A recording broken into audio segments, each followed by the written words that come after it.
2024 సార్వత్రిక ఎన్నికలకు Telugu Desam party MLA అభ్యర్థిగా మండిపల్లి రామ్ ప్రసాద్ రెడ్డి ఈ రోజు ఆర్డీఓ కార్యాలయంలో నామినేషన్ దాఖలు చేశారు.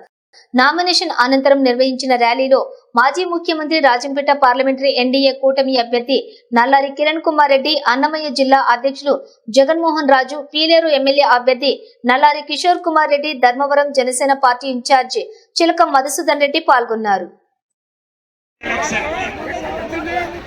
ఈ ఎలక్షన్ లో మీరు ప్రతి ఒక్కరు కూడా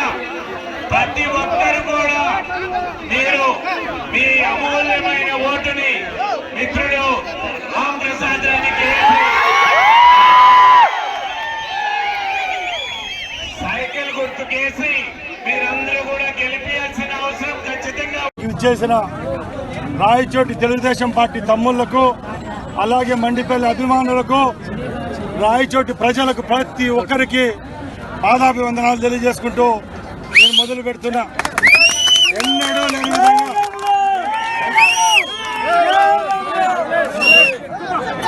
లేని విధంగా రాయచోటి చరిత్రలోనే ఒక రాజకీయ పార్టీ అభ్యర్థి నామినేషన్ ఇస్తే ఇన్ని వేల మంది స్వచ్ఛందంగా వస్తారని చరిత్రలో జరగలేదు.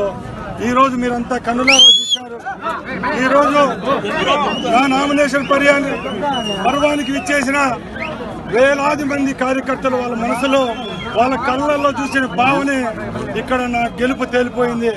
నేను ముందే చెప్పేవాడిని 30,000 మెజార్టీతో రాయచోటి గెలుస్తామని.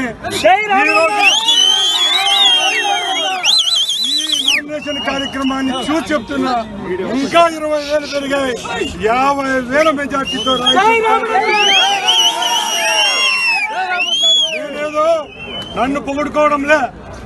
ఇక్కడ పత్రికా విలేకరులు ఉన్నారు, మీడియా వాళ్ళు ఉన్నారు, ప్రజలు ఉన్నారు, మీరే చూస్తున్నారు.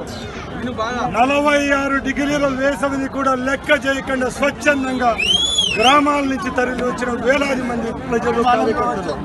దీనికి నిదర్శనం ఒకటే, సైకో పాలన పోవాలి, సైకిల్ రావాలి. తప్పకుండా ఈ ప్రజలు నా మీద పెట్టిన ప్రేమను, అభిమానాన్ని ఎప్పుడు నిలుపుకుంటా. వాళ్ళు నా వెంట ఉన్నంత వరకు ప్రజాక్షేత్రంలో రాయచోటి ప్రజలకు వెన్నంటి నేను ఉంటానని మీ అందరికీ తెలియజేసుకుంటున్నాను. అలాగే నేను ఒకటి చెప్తున్నా, నాకు ఒక అవకాశం ఇవ్వండి.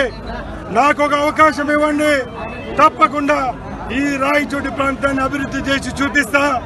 ఎవరైతే బడుగు బలహీన వర్గాలు గత 15 సంవత్సరాల నుంచి నలిగిపోయారో వాళ్ళ కుటుంబాల్లో వెలుగులు తెచ్చే విధంగా ఈ రామ్ ప్రసాద్ రెడ్డి చర్య తీసుకుంటాడని అలాగే ఎన్నడూ లేని విధంగా ఈరోజు ఈ కార్యక్రమానికి మైనార్టీలు పెద్ద ఎత్తుగా పిచ్చేశారు.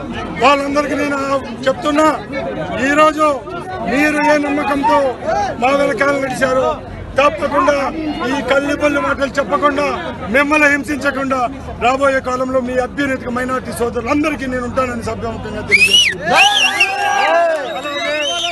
ఎవరైతే పీడితులైనారో ఈ 5 సంవత్సరాల్లో కష్టాలు ఓర్చుకొని తెలుగుదేశం పార్టీ జెండా మోసిన ప్రతి ఒక్క కార్యకర్త